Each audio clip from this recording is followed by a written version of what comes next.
कि सपना कैसे देख ले लू हमारा छोड़े के। सपना कैसे देख ले लू हमारा छोड़े के। कहाँ से हुनर लैलू हो दिलवा तोड़े के।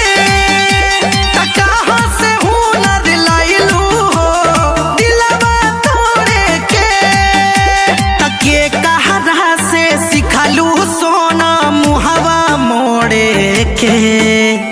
कहाँ से हुनर लैलू हो दिलवा तोड़े के। कहाँ से हुनर लैलू हो दिलवा तोड़े के।